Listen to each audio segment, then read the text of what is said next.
And let's see here. All right. So, folks, I just want to welcome everybody to this evening's Cafe Sci. Tonight, our speaker is going to be Carla Littleton, one of our many fabulous Carnegie Science Center employees. My name is Sarah Grummett, and I'm excited to be hosting this evening.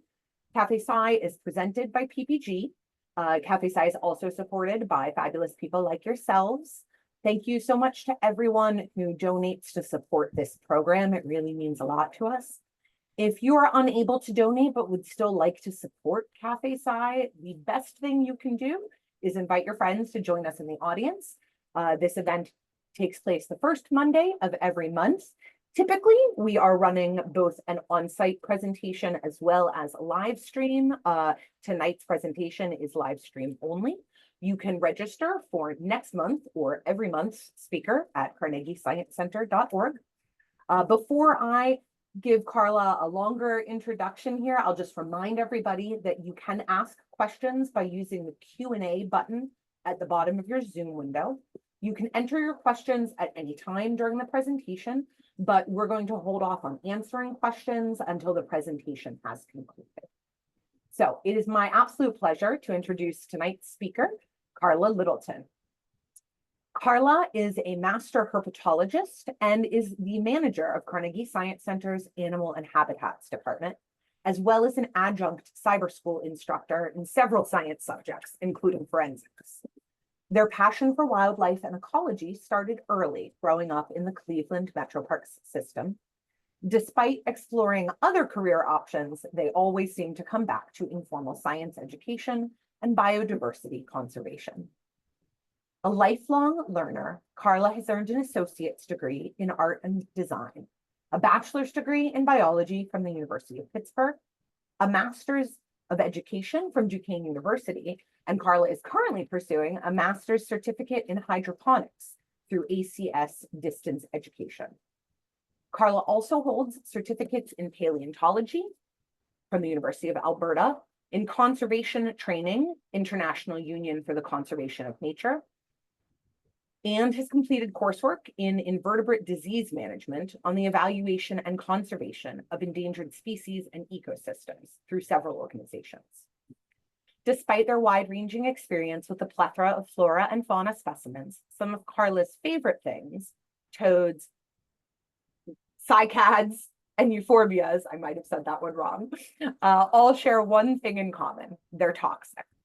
It was an early fascination with toads, snakes, nudibranches, and plants in the nightshade family that led Carla to an interest in the poisons and venoms of the natural world. Now I am going to close my mouth and we're going to listen to Carla educate us about this fascinating topic. Thanks so much. Well, hello there. We're going to do this very quickly because poisons and venoms in just the modern world range in the thousands. So we're going to touch on a little bit of terminology so we're on the same page, some of the fossil record. We're going to look at the discovery of some of the toxins in the world and some of the weird things that happened with that. And then we're going to turn to extinction and the modern usage of nature's poisons and venoms. I'm going to do a little bit of show and tell at certain points in here, and then we're going to have a Q&A. So as far as our definitions, a lot of things are often confused, so I wanted to go over them very quickly.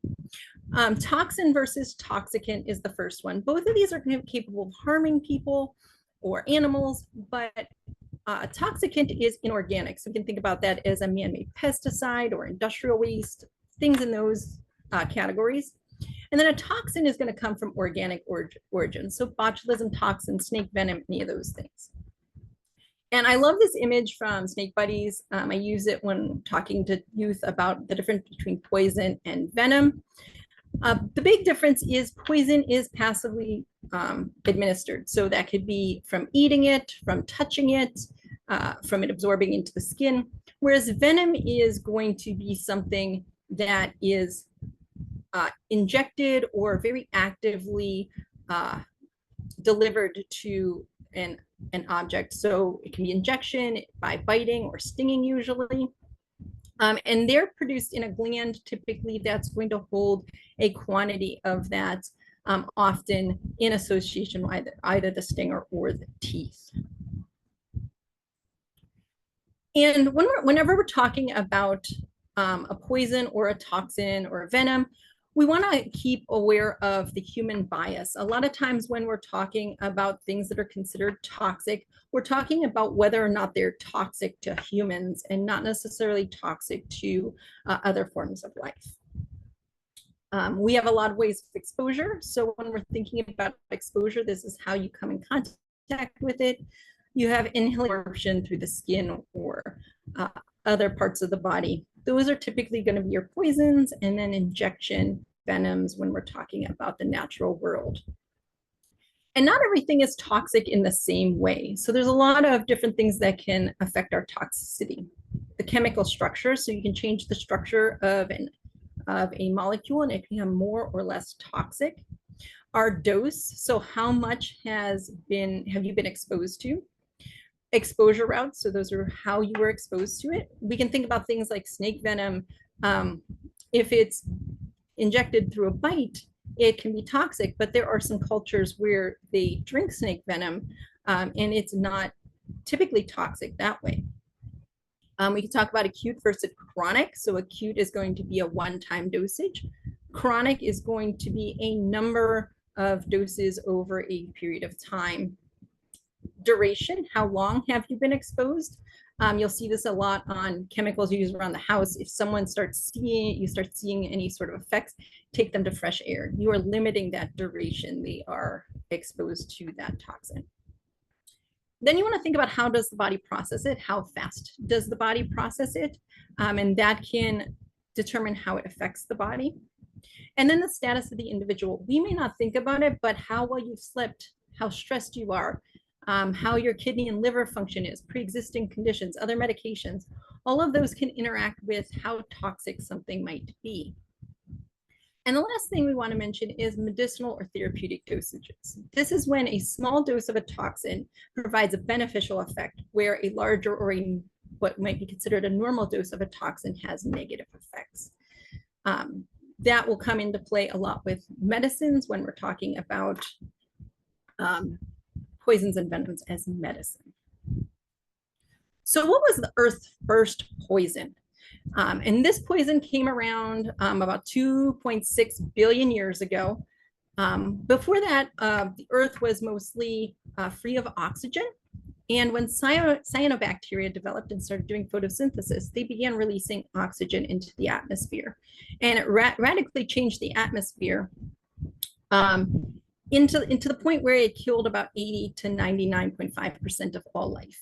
And that's because the oxygen was, in theory, a poison for those other microbes that were existing.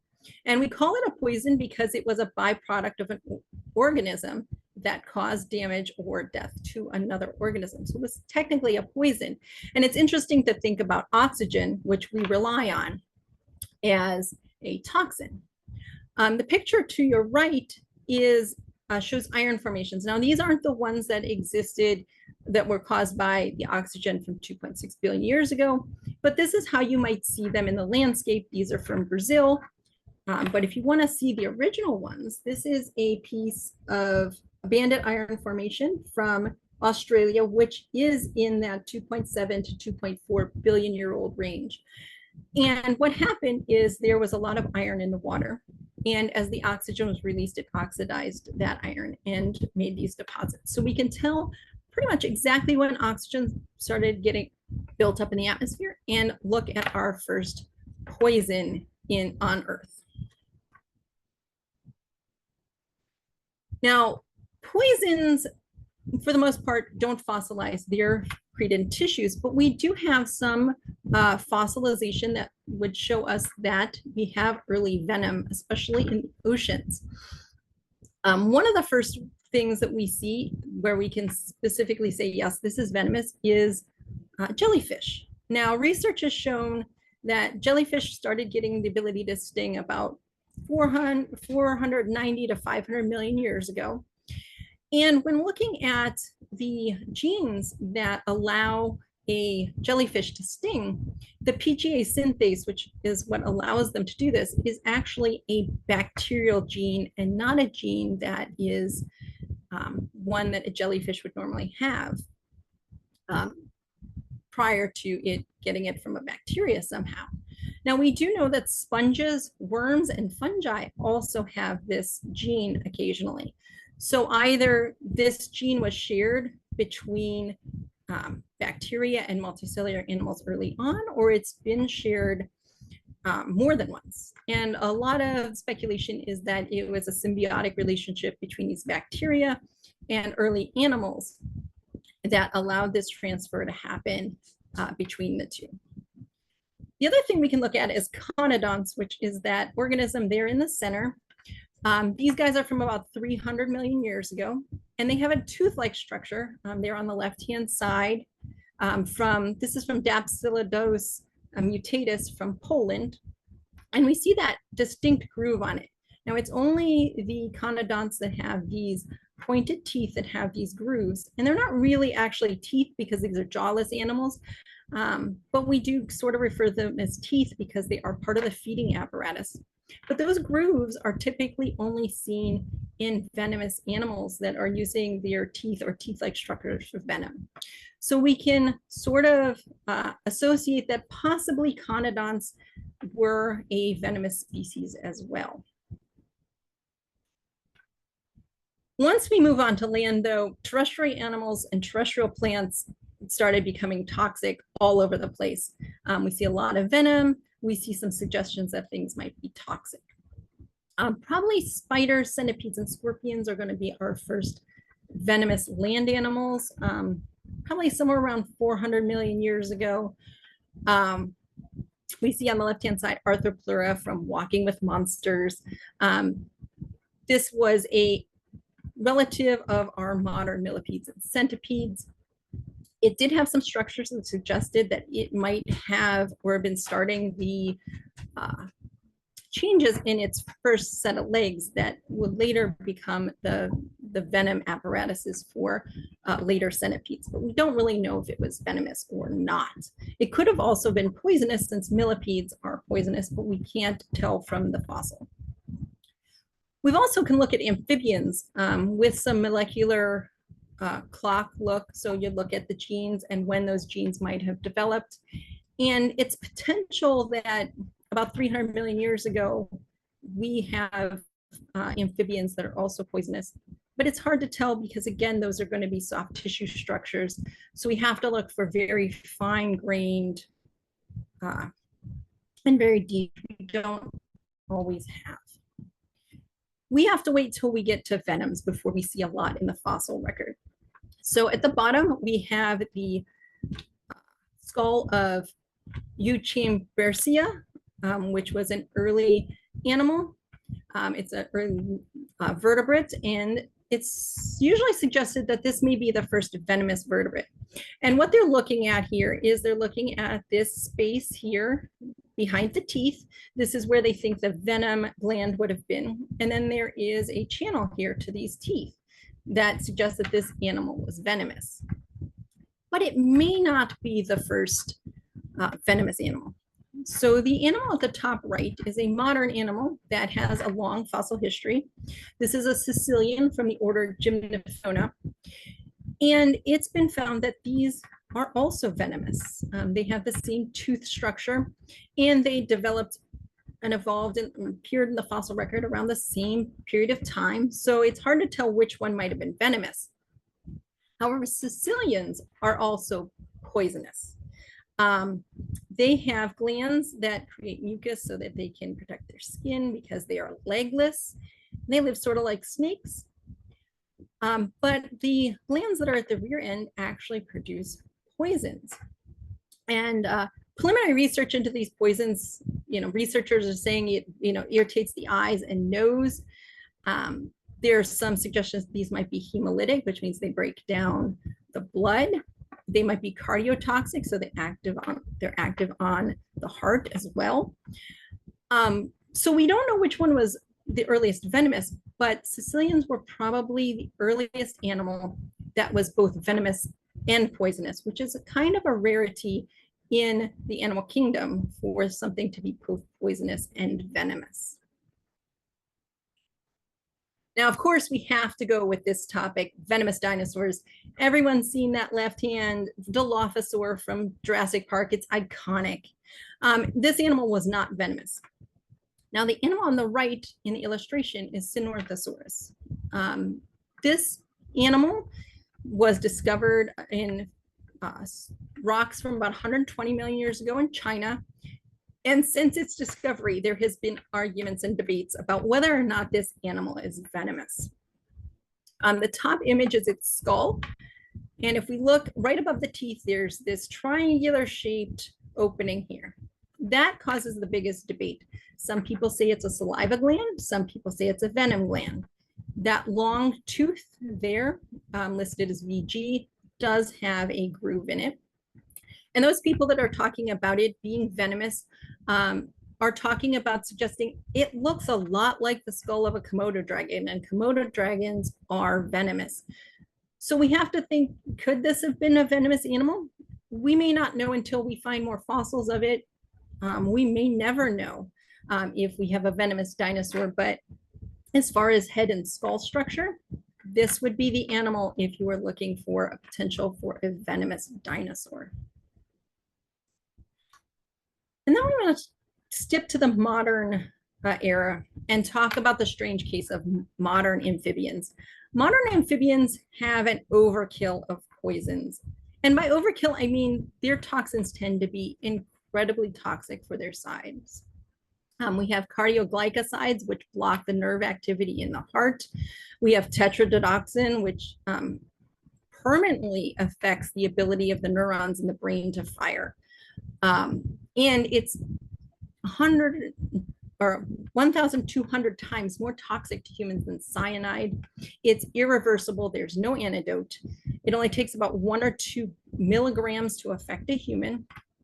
And this is found in the rough-skinned newts, which are here in the United States. And a lot of people say, oh, handling them is safe without gloves. But there have been some cases where people have open wounds like hangnails or cuts or whatever, and that toxin has gotten into their skin. So it's a really potent toxin for a very small animal. Now we're going to go and say that some of them also have skin secretions that are antimicrobial and antifungal. We don't call them toxins because poisons because they're not harmful to humans, but they are poisons in the fact that they affect other organisms. And then the last one is bufotoxins. Bufotoxins come from cane toads and other toads. They are a skin irritant. They burn the eyes. They can cause hallucinations and heart damage. They can cause problems with signaling in your heart. And the effects of these, once they're ingested, only take about 10 to 30 seconds to act on a human or a smaller animal. Now, typically on a human, an adult human, it's not going to be too bad. You may get sick to your stomach or something. But with smaller animals, quick intervention is important. So like a cat or a dog. And I wanted to take a moment. One of the animals that I keep here in my home is actually the cane toad. So this is a young or small cane toad. They get much larger than this. But if we look here behind the head, we can see this large gland. This gland here is what produces the toxin. So if you imagine biting down on this animal, that is going to get into your mouth, and that is how the toxin in toads is delivered.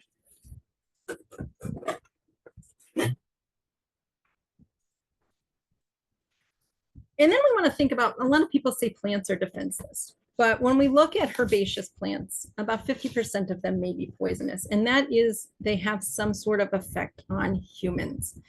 And if we think about plants in general, many more of them may be toxic if we conclude how they may be toxic to other animals, so especially insects. And some plants are venomous. And one of these may be in your backyard if you are here in the Pennsylvania area or the surrounding area, and that's stinging nettles. So that's the plant that's on the right-hand side.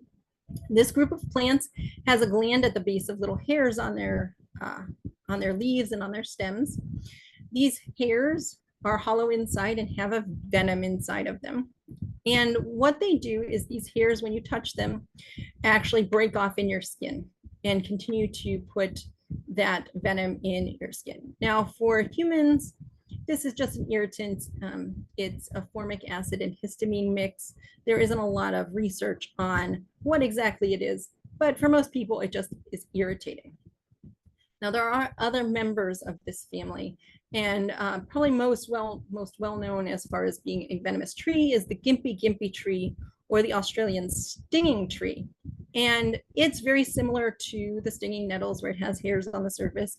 It injects the venom the same way. The hairs break off in the skin. But this tree contains a neurotoxin, which is much stronger than what we see in our stinging nettles. And people who've come in contact with it can say that the burning pain that it causes affects people for days, sometimes months, because it has to wait for that small hair to work its way out of the skin.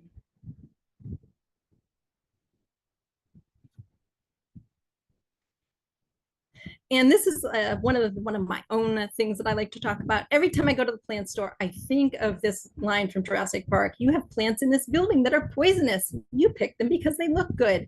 There are several plants that are considered good starter plants that do have some toxins that are not incredibly dangerous for humans, but if you eat them or some animal consumes them, there can be problems with it.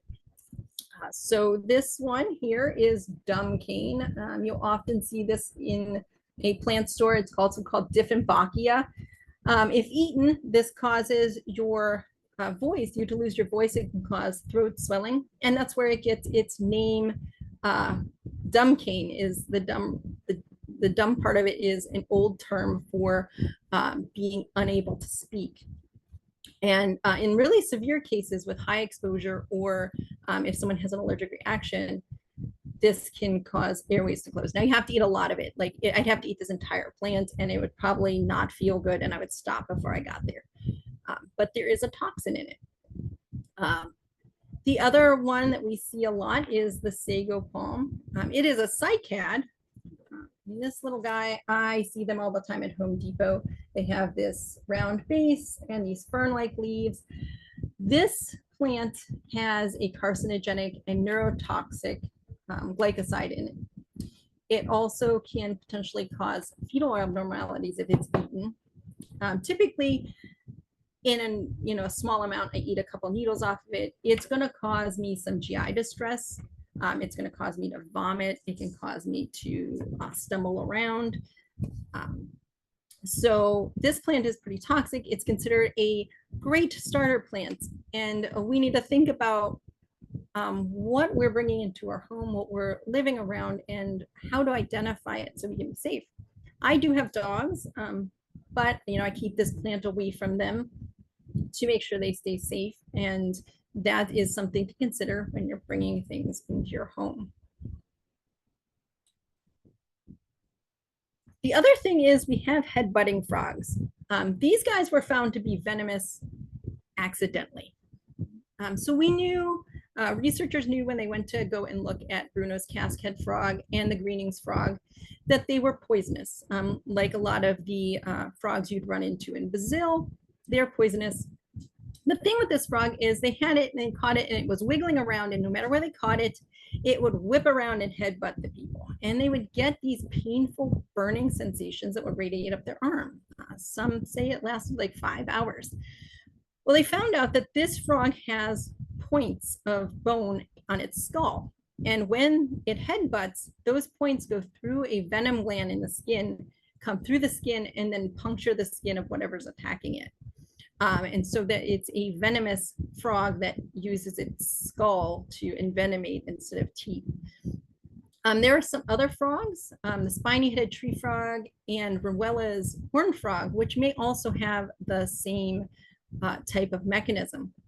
And there's a type of salamander, Triton salamanders, which no one knew why they poke their ribs through their skin.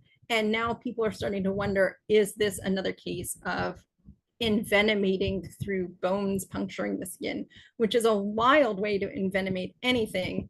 And I think it's really strange, but these animals are both poisonous and venomous. And the poisons and venom are pretty toxic. Its venom is on par with some of the neotropical vipers, as well as horned frog. They are curious about it because it belongs to a genus of frogs that also produce that tetrodotoxin, which is the one that affects the neurons. So we're going to turn to how humans interact with these toxins. I want to think about the race against extinction. And Sindal, who has a quote here, is one of the people that works with using poisons and venoms as medication. And this quote stuck with me a little bit. If the world was populated by only pine trees and pandas, we wouldn't have the rich diversity of resources to help us understand the physiology of diseases and find out what out there might target them. And it's a very interesting quote when we look at the extinction, the risk of extinction on the right-hand side. So these percentages are the risk of extinction to all the known species of these groups. And there's a lot of those numbers are very high, but when we think about amphibians, which are at 41%, plants at 45%, and invertebrates at 20%, this is where most of our medicinal toxins are currently coming from. So those toxins that we're researching for to make medicines or medicinal things with medicinal properties. So we have the potential of losing a lot of things that could be helpful to humans.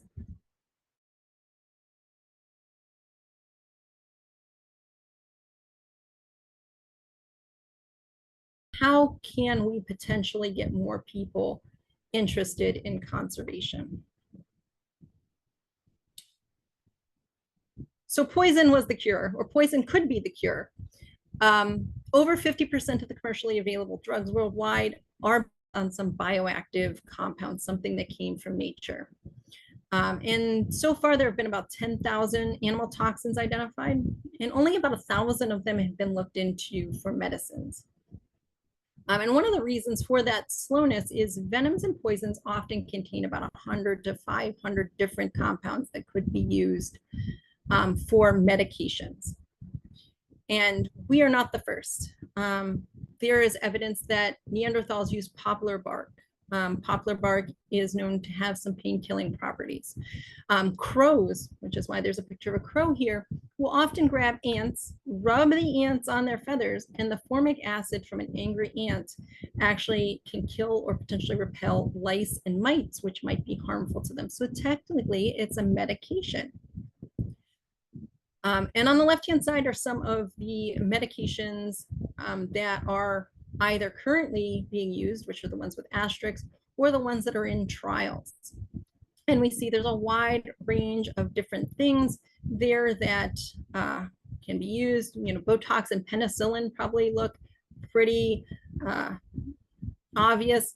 Penicillin is on that list because what we use for penicillin is a byproduct of a bacteria, or a byproduct that is antibacterial that comes from a mold. So it is technically a poison for molds.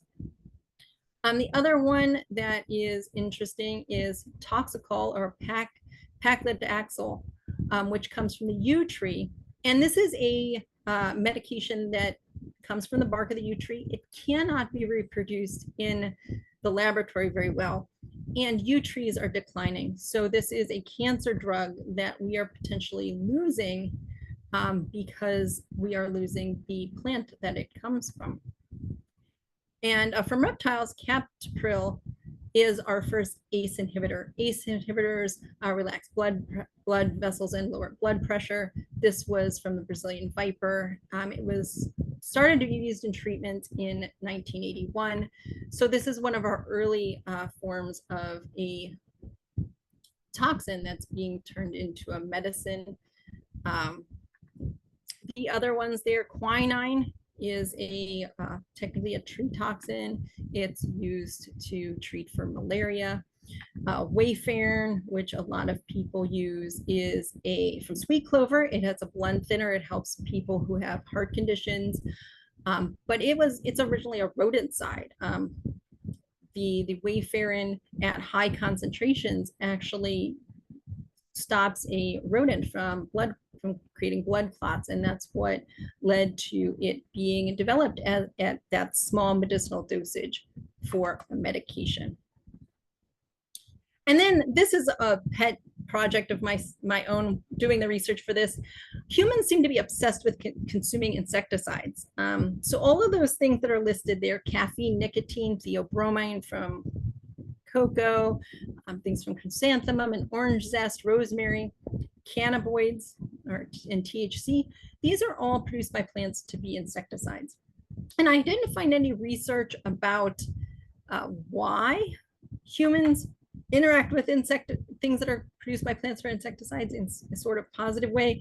But it's an interesting topic. It's a way to think about how do we interact with the environment and how is that different? How is that human view of toxic a bias when we look at the natural world?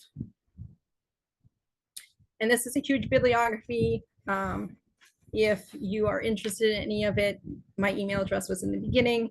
I can certainly send you any of those options. And I think now Sarah is going to lead us in some Q&A.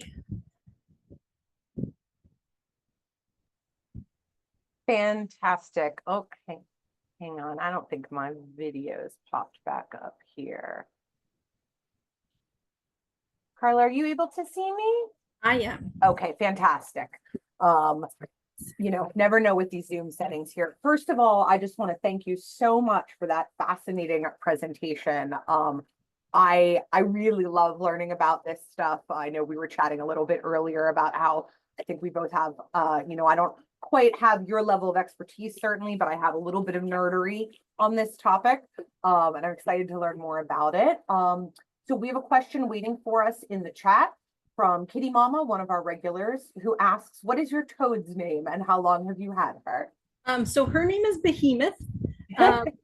I got her when she was a baby. She actually was a rescue. And I've had her, let's see, I got her, I need to count now, 7 years now. So she's still pretty young. She could live to be 12 or 15 years old.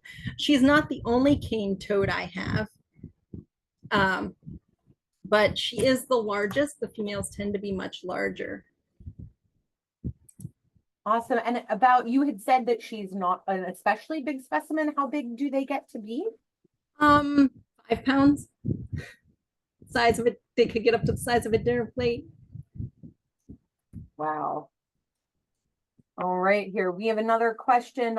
Could you speak more on caffeine and CBD? And I think the question is how they act as insecticides as well. Yeah. As an insecticide, and plants produce the caffeine in order to either repel an insect or because it is an alkaloid, which can damage the internal parts of an insect. An insect will eat a little bit of it, get sick, and not want to eat more of it. They're not technically a poison or an insecticide that's going to kill an insect, but it is a repellent. The same thing is true for THC and some of the cannabinoids. When you're talking about cannabis in general, there are so many different chemicals within it as a whole plant that it's hard to tell which one is the actual thing that's repelling the insects, but we do know that there are some insect repelling qualities for it. I don't know if you want me to go into the specifics of the mechanisms for it, but I could. Sure, if you want to share a little bit more. Yes, Deborah says yes, she'd love to know.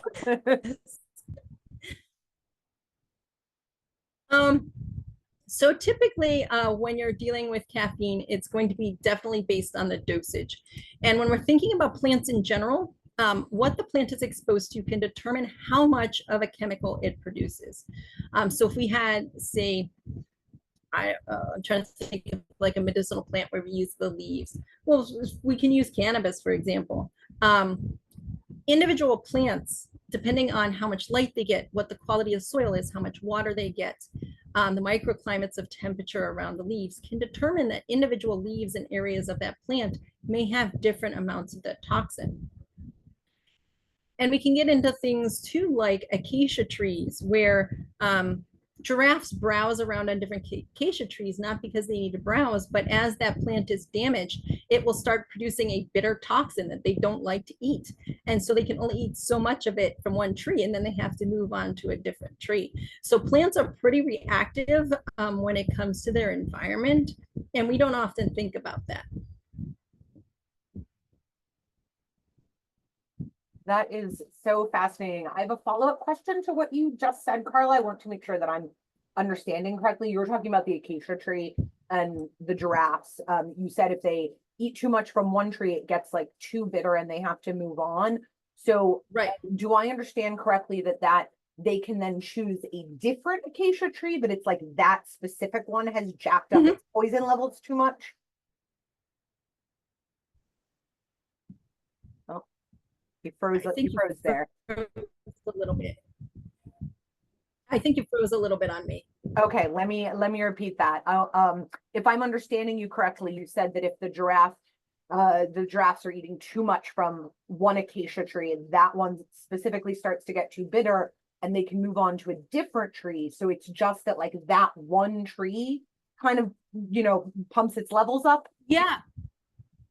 And in other plants will actually communicate to each other. So if you get like a bunch of grasshoppers or caterpillars or something coming through, plants will tell other plants that there's a predator there that's feeding on them, and other plants nearby will start producing whatever their chemical toxin is to repel those insects. And it's so specific with plants that not only can they sometimes produce toxins that are directly for the animal that's attacking them, but they can send out signals to the animals that eat the animals that are attacking them. One of the big things like that is plants that are able to call in parasitic wasps to get rid of caterpillars. This is really honestly like fascinating me to learn all about. We've got a bunch more questions coming in on the chat. Ellen asks, what are some common poisons and toxins that humans come into contact with that we should avoid? So I would say some of the more common things you're going to run into are some of our invasive plants. So we have nightshade, for example, that's invasive here in Pennsylvania and some of the surrounding areas. Heartshade, it is toxic, especially if it's eaten. So if you have small children, that would be something to remove. Hogweed, hemlock, those sorts of things that are becoming invasive in some areas. They're toxic to touch, for example. So I would think that as far as coming into contact with poisons, especially that's going to be more in the plant realm, where it comes to venoms, a lot of the things we have here are not dangerous unless you're allergic. So it's learning how to live with or remove those animals that might cause an allergic reaction. So you gave us a list there. I think though the second plant that you said you froze out for a minute, can you repeat the name of that one? I think nightshade you said first and then something else. Hemlock and hogweed. Hemlock and hogweed, thank you. At least my video froze. Hopefully our audience still caught them. I'm just curious, and you may or may not know this factoid off the top of your head. In our part of southwestern PA, do you happen to know what like the most common toxic plant is that we might run into in the wild? Probably nightshade. Nightshade.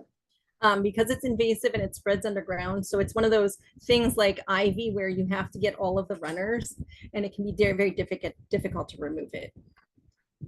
Thank you. Okay, we have another question here.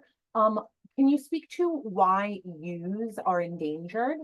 So one of the yews that's used for medicinal purposes is the Himalayan yew, and it's both at some point was over harvested for medicinal properties, but it's also over harvested for fuel. So it is an endangered plant. Now there are several species of yew, and I don't know which yew species are the best for producing those medications. I do know like a lot of the old trees in say Great Britain and things have been cut in recent years, and a lot of those were yew trees were often planted, especially in graveyards, since they are associated with the dead. So, there's that as well. Thank you. We have a question here from Casey that I personally love because they mentioned one of my favorite animals, the slow loris. I was briefly obsessed with watching slow loris videos on the internet. Casey asks, I know of the platypus and slow loris being toxic mammals. Are there more, and is there a tracked history behind certain mammals having toxicity? So one of the medications I listed, if you go back to this medication list, if I can get back to it, let's see if I can get back to it. So the medication Bolin that's on there is from the short-tailed shrew. It's a venom, and it's it has anti-tumor activity, so it may become a cancer drug in the future. Typically with venomous animals, they're going to become venomous for the same reason that a lot of things do, and it's either for protection or for catching prey. I would think with platypuses and slow lorises, it's going to be more on the protective side of it rather than venomous, since platypuses, for example, are eating worms underwater where they don't really see, and they're using their duck bills to find their food.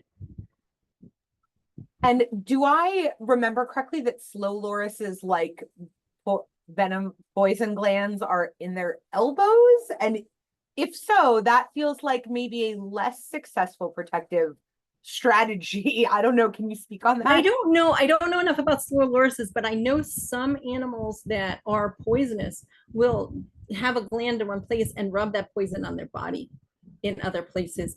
So it could be that an elbow is, if you think about your elbow, you can rub it on most parts of your body. I think I always kind of pictured slow lorises, who are not the speediest of creatures, trying to slowly jab someone with their elbow, which I don't know, doesn't seem like a great defense mechanism. Yeah, I don't know much about their poisons and how they're used. Okay. Let's see. We have some just more great questions coming in here. So Kitty Mama asks, how did phytotoxins and humans evolve together? Why are phytotoxins such as caffeine, nicotine, capsaicin pleasurable to many humans? I think this is such a great question. So one of the things you want to think about is they're phytotoxins because they're toxic to other animals. They don't interact with us as a toxin. So when we think about just poisons and venoms and toxins in general, just because it acts on one creature one way doesn't mean it interacts with another creature another way, or low dosage. So for example, you can overdose yourself with caffeine, for example, and get very sick to your stomach and get really nervous and anxious, and that's because that's a stimulant. It's interacting with your brain and you've taken too much of it. So when we're thinking about toxicity of things, we want to really think about what are we poisoning with it, and how does that poison interact with the body, and is the poison or the venom strong enough?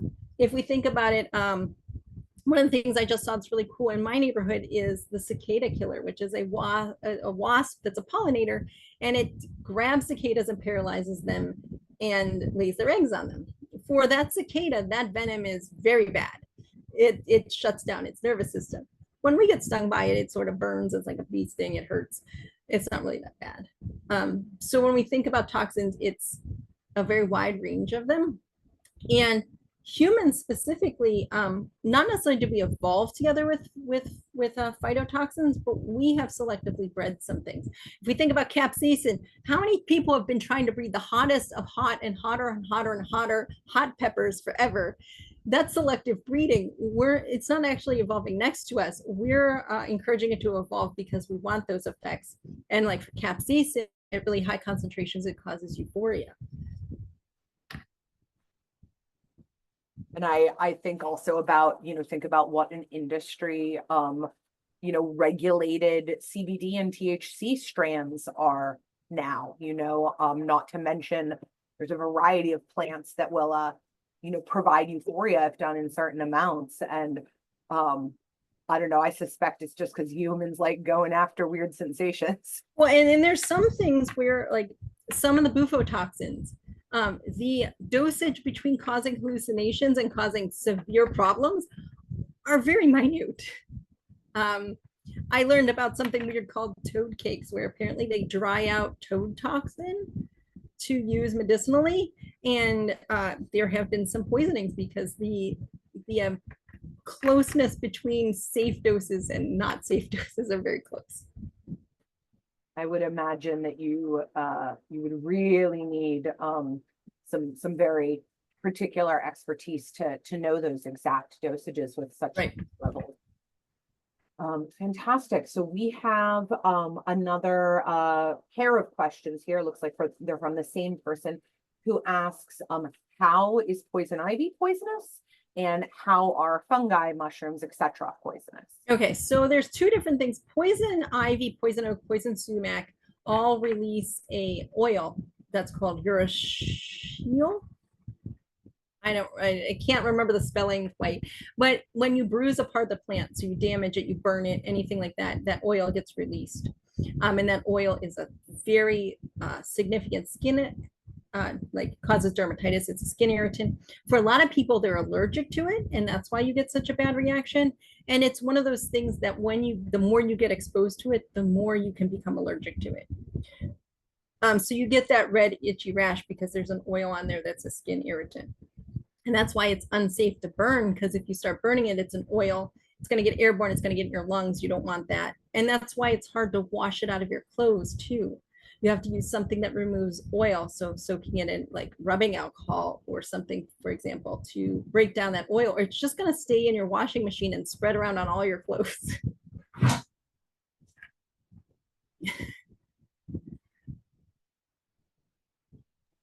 Sorry, having some mute button issues here. Okay. And mushrooms. Yeah, fungi. So about 3% of fungi are toxic, which is a low amount. But they're in the same realm as amphibians, where they're sort of an overachiever. They are very toxic at very low doses. I'm not quite sure the exact doses, but like the destroying angel, if you touch it, you get exposed to enough in some cases, depending on where it is in its life cycle, to make you sick and possibly, not be good.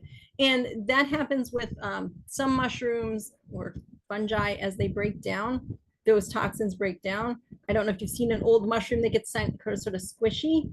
If they have a toxin that absorbs through the skin when they're in that rotting phase, and if that toxin doesn't break down, it can be more than just eating it. And they have a wide range of toxins depending on what you're dealing with. Amatoxin is one of the big ones.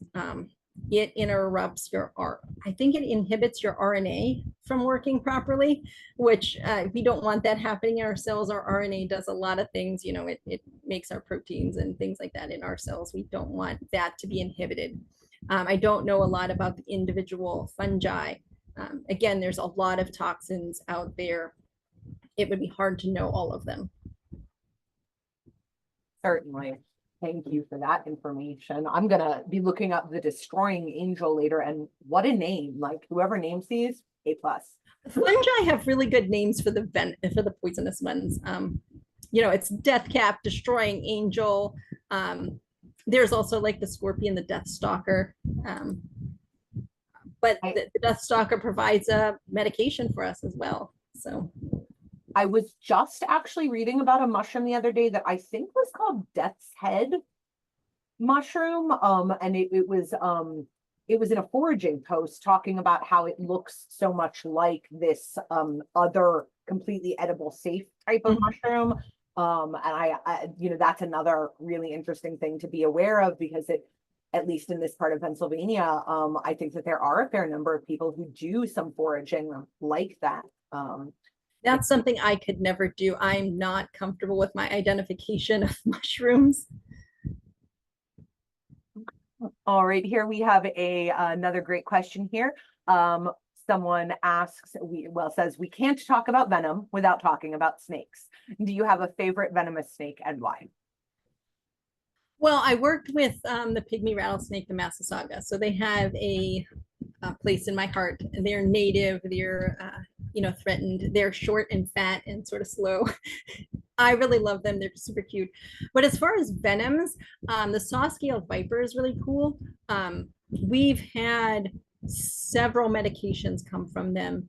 A lot of our medications to treat blood clots and strokes, the ones that are being developed, and some of the ones that are currently used are coming from their venom, which is really interesting. And it's because it has such a huge cocktail of different toxins in it that they just keep looking at different molecules in it and finding different things. Awesome, thank you.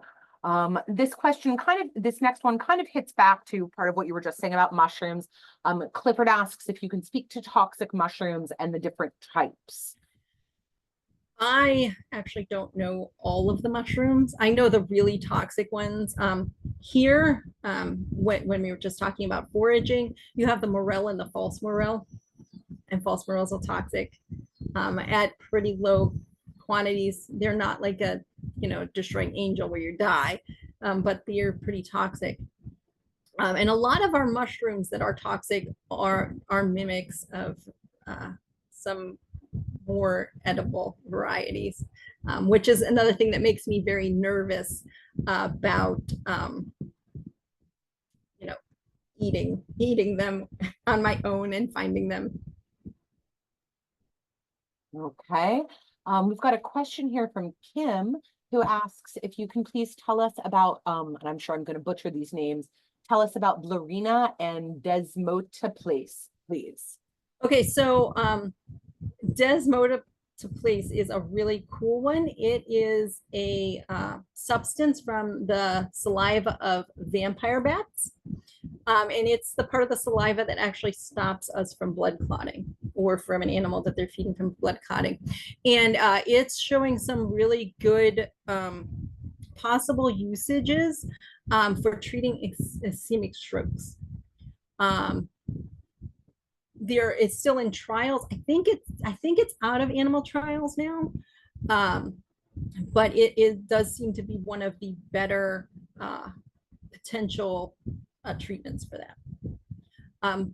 Bolin is in the very beginnings of trial.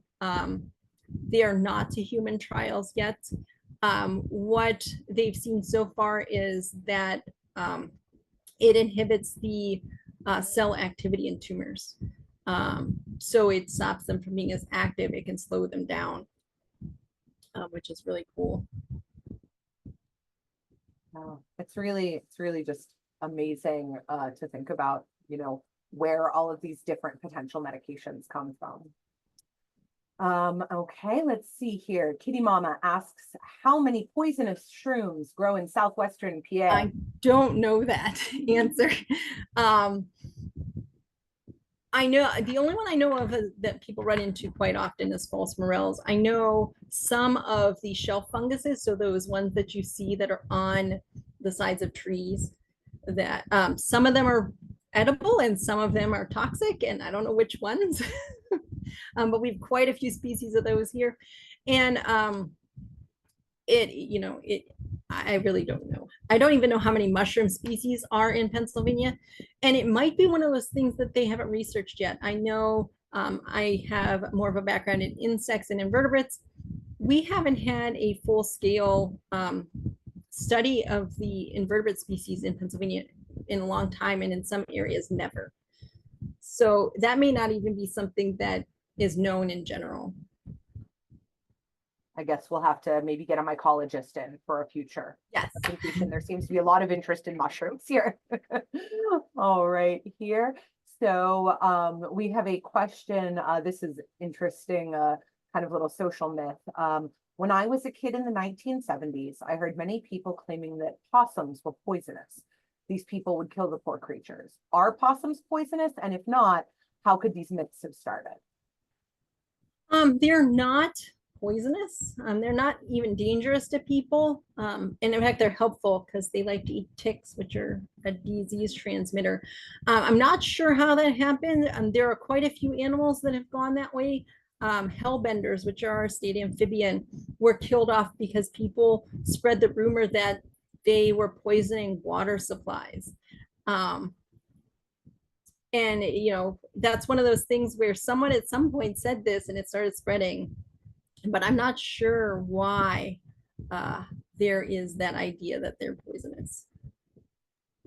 Yeah, I'd be very curious to learn more about the origins of that particular one as well. Thanks for positing on that. And let's see, we have another question here from Ellen. This is one that I think about a lot. Ellen asks, how do scientists figure out what plant or animal poison or venom could be used as a medicine? I always kind of wonder, how did the first caveman or whomever, think to themselves, oh, look at this bright red mushroom with white spots. I'm going to eat it and see what happens. Well, we'll talk about both of those. How about that? So typically when they start looking at a venom or a poison, they look at what activity does it have in general. So does it affect the nervous system? Does it affect, blood vessels? For example, a lot of the ones that are being used for potential pain medications cause numbness at the site of injection.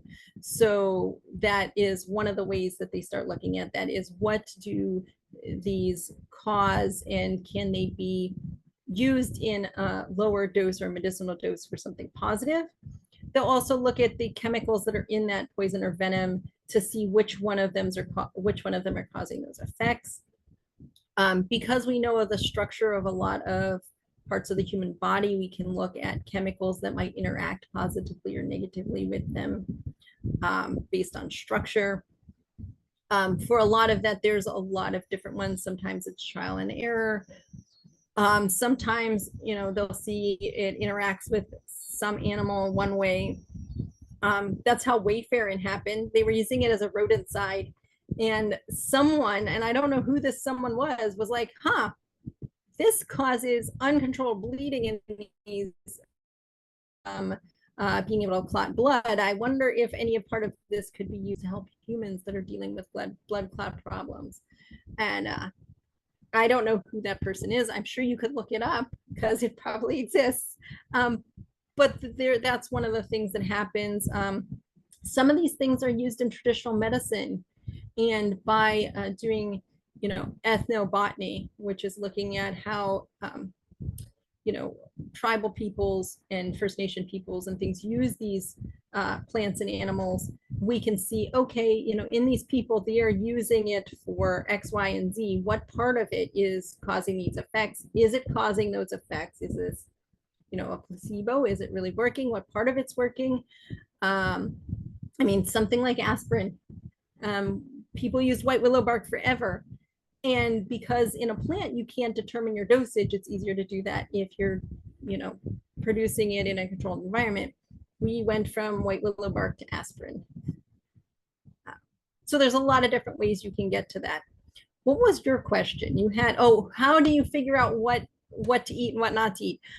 Watching animals is one way. There have been actual talks with people who didn't have contact with Western civilization until recently, where they do watch animals. What do animals do? What are animals eating? There are some plants that are consumed especially for deworming that humans and animals use them for both the same thing. So you could see how, that animal looks sick and is having these distressing things, and I have the same distressing things. I wonder if I eat what it's eating, if I'll feel better because it feels better now. I could be trial and error too. We cook and we eat this thing and, I was feeling better and I ate whatever this was and now I feel better. Well, I wonder if next time I don't feel well, if I eat this, it makes me feel better. It's wild to think about. I always kind of, when I picture things like that, like how many people did it take in whatever this was out in the wild or pre kind of industrial civilization, you know, how many dead cavemen did it take before they figured it out? There is some thought that like the use, because we see in great apes and other animals, the usage of plants specifically and some animals as a medication, that this may have evolved before we may have been doing this a long time before we had anything that looked like a modern human. And it was just passed down. We could think about some things might have been passed down for millions of years. We don't know for some of these when they started because they predate written records. That's why Neanderthals and birch bark is a really interesting thing. You know, why are we finding birch bark here that's been cooked? Why? And you know, it has that pain killing effect for some of the chemicals in it. Was that what they were using it for? We don't know, but we can assume potentially. Wow, that is fascinating. We have another question here. Why or how do some venoms / poisons evolve to affect different bodily systems? For example, why would a neurotoxin develop in one particular species as opposed to a hemotoxin? So in a lot of things, we were talking about snakes, a lot of snakes can have some hemotoxins and some neurotoxins together. Typically, the cocktail is going to develop over time. It's not going to be like all of a sudden we have this venom. It's not going to evolve all at once. We're going to have, you know, maybe say a saliva that is, you know, irritating. So when that animal is caught and bites its predator, it irritates the predator. Predator lets it go. It survives more. And then there's a mutation in that, and that goes from being, you know, an irritant to something that's affecting a larger body system. And that's where we get into the idea of nature being at war and everything is out to get you, everything's out to poison you, is because it's not all out to poison humans, but there's a lot of chemicals out there where, you know, a chemical is produced in an animal or a plant and it protects it, but then its predator, you know, the predators that can eat it survive, but so then it's eating them, but then the plant that has the more toxins survives, so it becomes more toxic, and then the you know, the animal that's eating it that can stomach more toxins is the one that survives, and we can we can build up a lot of mutations over time. If we think about, you know, snakes have been around, you know, over 100 million years. That's a long time to evolve. When you think about a generation for a snake might be 10, 15 years. That's a lot of lifetime for mutations to build up. And I suppose that is what you know, leads us in the modern era to things like people eating, I don't know, isn't there like a species of blowfish that's a delicacy that can also kill you? And so fugu fish has, most of its body has tetrodotoxin in it, which is that toxin that affects the brain and has no antidote and cannot be reversed. And that's why those chefs have to be trained for years before they're allowed to serve it, is because it is dangerous. And if you think about it in sort of a mentality of, I am cool enough to eat this part of the fish and I am not afraid to die, that can get you a lot of points when you're dealing with, even in modern times, I suppose, but also that's human nature in a lot of ways. Yeah, for sure. Or, you know, like you were saying earlier, people keep working to develop for years in their greenhouses these more spicier and spicier and hotter types of peppers. And you know, it really you mentioned a few minutes ago kind of that line between irritant and poison. So, and I feel like that pepper is probably a pretty good example of that. There are some situations where people who eat really hot peppers can have some bodily effects that are not ideal. Blistering in the throat and mouth, things like heart palpitations and things like that, because it's affecting your adrenaline partially, especially because it's burning so much, you're having an adrenaline response. So there is a point where you can, you know, potentially take that capsaicin to a point where it becomes toxic to some people. And then what about, this is, I guess, a question from me. And so, I have heard a lot of people describe, like, pineapple is an example that I hear a lot. I forget the name of the chemical that's in it, but it's like Bromelain? bromelain, yes, the thing that makes you feel kind of tingly. And then I've heard people kind of similarly describe a reaction from the skin of the kiwi, although I don't know if that is chemical or like texture related to its little like fuzzy hooks. But I would love to hear you kind of speak on those two I'm examples. not sure about kiwis, but bromelain, the reason we use pineapple juice for meat tenderizing is because bromelain breaks down connective tissue. So when you're um, and so Oh, you cut out there. you know, that's your body. Oh, Oh, sorry. that's okay. Start. I think we missed some of what you were saying. You were just saying bromelain breaks down connective tissue. Yeah, and so when it starts burning your mouth, that's your body's reaction to the surface of your mouth being broken down. That's why if you eat too much pineapple, you can actually start getting like a blistery type of feeling in your mouth, is because your body is reacting to being damaged. And that's actually a toxin for insects to stop them from eating that plant that we don't want. It doesn't want to be eaten, and that's not meant for us, but we react to it as well because the poison irritates the surface of things and we're sticking it in our mouth. And that's a perfect callback to Kitty Mama's earlier question about why do we like to eat these things that hurt? Because they taste good. They do, and we're a nutty species. Yeah. And they can affect people differently. So avocados are a funny thing to talk about. Humans are pretty much one of the only animals that can eat avocados. They're pretty much toxic to everything else. But also some humans have problems with them because they are in a family of tree that produces latex. So if you have a latex allergy, you could be allergic to avocados. They're not technically toxic, but they could be to you based on, again, we're going back to that definition of like, how is things toxic? What is your status as a living organism? What is your status? And, you know, bees are a good example. Most people, bee stings, mosquito bites don't matter. But there are people that are allergic to them and have incredibly bad reactions.